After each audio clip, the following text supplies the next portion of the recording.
My mother handed my brother an envelope thick enough to require 2 hands, smiled at him like he'd personally hung every star in the Texas sky, and then pushed a manila folder across the restaurant table toward me with 2 fingers, the way you'd slide something you didn't want to touch.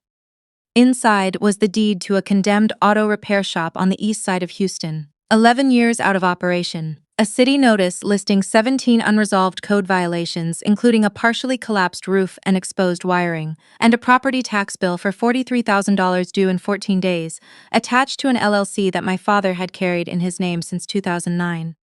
My mother folded her hands on the white tablecloth and told me my options clearly. I signed the transfer papers, assumed the SSLC in the tax bill, or I was out of the estate entirely. No trust, no holiday dinners, no further contact. She said it the way she said everything she'd already decided, like she was being generous by letting me participate in the decision at all. My brother Derek was already pocketing his envelope. 3 rental properties in clear title, combined value just over $1.2 million. No liens, no violations, no conditions. His wife Bethany had her hand on his forearm and was doing the thing she always did when she felt she'd won something, sitting very still and letting her expression do the celebrating for her. She glanced at me once. I've thought about that glance since. It wasn't triumphant exactly. It was the look of someone confirming a long-standing opinion. I picked up my pen, I signed every page. Before I keep going, drop a comment and let me know where you're watching from. And if you've ever had a family that underestimated exactly what you're capable of, hit like and subscribe. This one's for you.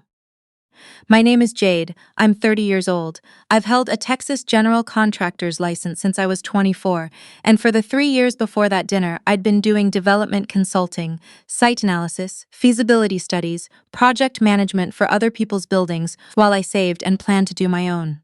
My mother understood my career the way she understood most things she didn't value, as a vague inconvenience that didn't translate into a respectable title. What she didn't understand was that my job had given me access to the Texas Commission on Environmental Quality database.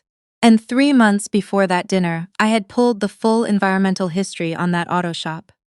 The previous operator had run an underground fuel storage system that failed its 2019 inspection. The contamination had been spreading laterally into the soil for years. The EPA had opened a formal investigation into the LLC that owned the property. A federal remediation mandate was pending. $740,000. If the registered owner of that LLC couldn't fund the cleanup, they were facing compounding fines and potential criminal negligence charges. My mother was my father's estate executor. She had received every certified letter she knew. I paid the $43,000 in back taxes the morning after the dinner. I kept the LLC active and fully compliant on paper. As far as my family was concerned, I was quietly absorbing the punishment they'd assigned me, too stubborn to admit defeat. 3 weeks after the dinner, I drove to the Harris County Property Records Office and identified a vacant commercial lot directly west of the condemned shop. 9,000 square feet, 6 years, in probate limbo, finally cleared and going to auction. I formed a new LLC that afternoon, a registered agent, a different name, nothing that pointed back to me. I put in a cash bid $30,000 above the opening price and closed within the month. Then I built. I want you to understand what I mean by that. I wasn't just the person writing the checks. I was on site before sunrise most mornings, in steel-toed boots and a hard hat, reading soil reports, coordinating subcontractors, solving the unglamorous problems that come with building on a tight urban lot adjacent to a contamination zone. I designed the foundation specifically to prevent any lateral migration from the neighboring soil. I knew the property lines to the inch. I knew what was on each side of every line. 8 months later, I had a finished building. Ground floor, 4 retail bays, all leased before the certificate of occupancy was issued. A barber shop, an insurance agency, a nail salon, and a physical therapy practice. Upper floor, 6 furnished short-term rentals marketed to business travelers and medical staff from the hospital corridor 2 miles east. A new light rail stop was going in 3 blocks away. I had known about it from a city planning session I'd attended 18 months before my mother's birthday dinner. I blocked her on every platform. I blocked Derek and Bethany. I didn't send a holiday card, didn't answer forwarded family emails, didn't exist in their world for 8 months. My brother, in that same 8 months, did what people do when they inherit something they didn't earn and don't understand. He pulled home equity lines of credit on all 3 rental properties and funneled the capital into a real estate syndication that a college friend was running out of Dallas. The deal was structured badly from the beginning. Within 5 months, it had collapsed, taking $190,000 of Derek's liquid capital with it. The HELOC payments piled up. 2 of the 3 mortgage notes fell 90 days delinquent. Bethany stopped posting to Instagram. The Cabo photos, the steakhouse dinners, the matching luggage sets all went quiet, and that silence told me everything I needed to know about where they were. She was the one who found me. She'd gone looking for a bankruptcy filing, a foreclosure notice, something she could forward to my mother as confirmation that I'd wasted the family asset. What she found instead was a Houston Business Journal feature. There was a photograph of me standing in front of my building in a blazer, arms folded, the retail signage installed and lit behind me. The headline called it one of the most thoughtfully executed small mixed-use developments in the city's Eastern Revitalization Corridor. The estimated value, $2.3 million. She sent it to Derek. Derek called my mother. My mother called me from the landline at the Sugarland house because my cell number was blocked. Out of pure curiosity about how far gone they were, I answered. She didn't ask how I was. She told me that family property had been used to build a family asset and now it was time to act like family. She said Derek was facing a temporary financial setback through no fault of his own. She said that part twice, and she needed me to pull $60,000 in equity from the property and wire it to cover his mortgage arrears. She framed it as an obligation. I asked her which property she was referring to. She said obviously the one she had given me. I told her I'd consider it and hung up. I had about 2 weeks before they showed up in person. I spent that time preparing. I met with my attorney, Mr. Okafor, and had him draft a clean transfer document for the original condemned building LLC. The one with the EPA investigation, the $740,000 remediation mandate, the 17 code violations. The liability clause was written in plain English. The new owner accepted all existing debts, penalties, and legal obligations as of the transfer date. He read it twice and told me it was as tight as he'd ever written. I placed a folder on the conference table in my office, the operating agreement for the condemned building LLC, the tax payment receipts, the original deed. Nothing mentioning my new LLC, nothing referencing the finished building or its revenue. Just enough to make someone looking for a prize think they'd found the map. They arrived on a Wednesday morning. I watched them on the security camera pull into my parking lot. Derek's truck, my mother in the passenger seat, Bethany in the back. All 3 of them looking up at the building facade slowly, the way people look at things they've already decided belong to them. I let them wait in the lobby for 10 minutes. Bethany had already sized up the concrete floors and the exposed joists by the time I came downstairs. She told me the industrial look wasn't her preference and she'd want to bring in a designer once they settled into operations. She said it like that, once they settled into operations. Derek shook my hand with the warmth of a manager welcoming a departing employee to their own going-away party. He said he was impressed by what I'd accomplished, and that it was exactly the kind of foundation that needed a real business mind behind it to reach its potential. My mother waited until they finished before she spoke. She said what she'd come to say the way she always delivered verdicts, quietly, completely certain of herself. She told me the right thing to do was to bring Derek in as a co-owner and let him manage the financial side while I continued doing the operational work I was clearly suited for. She said I had done a good job getting it off the ground. I told them I'd get coffee and give it some thought. I left the folder on the table before I came back. Derek was already going through it when I returned. He wasn't reading carefully. He was scanning, the way you do when you're looking for the number at the bottom of the page and not the context around it. He saw LLC, he saw the address, he saw the word property, and assumed it described the building he was standing in. That evening, he told me his Dallas attorney was prepared to draft a formal transfer and that I should have all operating accounts and documentation ready within the week. He said this generously, like he was solving a problem for me. I said I wanted to do it properly, notarized transfer, everything documented so there was no ambiguity later.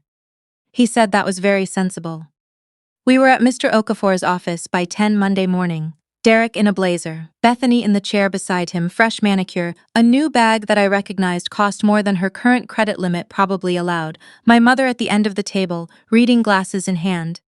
Mr. Okafor laid out the documents and read the liability clause aloud. He was thorough. He used the word investigations. He used the phrase all obligations existing at the time of transfer. He was giving Derek every opportunity to ask a question. I looked at Derek while Mr. Okafor read. He wasn't listening, he was looking at the signature line. I asked for the record whether he understood he was assuming complete legal responsibility for every liability attached to this LLC. He said yes. I asked if he was sure. Bethany laughed, not meanly, just impatiently. She said I was stalling and they all knew it. Derek picked up the pen. He didn't turn to page 2, where the EPA case number was printed in the third paragraph. He didn't check the property address on the exhibit, which was the auto shop 3 blocks away and not the building we were sitting above. He signed with the same energy he'd signed his inheritance papers, like someone who'd already decided the story and was just making the paperwork match. Mr. Okafor notarized it done. I reached into my jacket and placed a single key on the mahogany table, old, slightly rusted, orange plastic fob with an address printed in ink that had faded to a whisper. I told Derek that was the key to his new property. I explained that the LLC he'd just signed for held a condemned auto shop 3 blocks east, not the building he'd toured, not the building we were currently in. I told him the development he'd walked through belonged to a separate LLC I had registered 8 months ago. I told him the company he now owned had been under active EPA federal investigation for 2 years, and the cleanup order attached to it was $740,000. I said the address was on the tag. Then I straightened my jacket, thanked Mr. Okafor, and walked out into the Houston morning. I drove back to the building, went upstairs and made coffee. I sat by the east-facing window. From where I sat I could see the roofline of the auto shop 3 blocks down. Derek's truck arrived 40 minutes later, moving faster than the speed limit. He got out in the cracked parking lot still in his blazer and stood there. Bethany came around the passenger side and walked toward the chain-link fence before the smell hit her. She stopped walking and put her hand over her face. My mother got out last. She stood by the truck and looked at the building for a long time, the boarded windows, the bright yellow notice sleeves stapled to the front door, the EPA marker flags ringing the perimeter from the soil sampling done months earlier. I watched her face and I understood without any more doubt that she had done this knowing exactly what it was. She had handed her daughter a federal liability because she loved her son's comfort more than she recognized her daughter's right to a fair life. I had known it intellectually for months. Watching her stand in that parking lot, looking at the evidence of her own decision, made it something else. It made it permanent. 2 white government SUVs turned into the lot 11 minutes later. The agents were calm, unhurried, carrying clipboards and tablets. They asked for Derek by name. He tried to explain, misunderstanding, new to the situation, no time to review. The lead agent told him, without any edge in his voice, that federal environmental liability transfer was legally binding at the date and time of the notarized signature, and there was no rescission window. They handed him a formal compliance order and a notice that a federal case manager would be in contact within 5 business days. Bethany had her phone up when they arrived. She put it down when she understood what she was filming. I turned away from the window.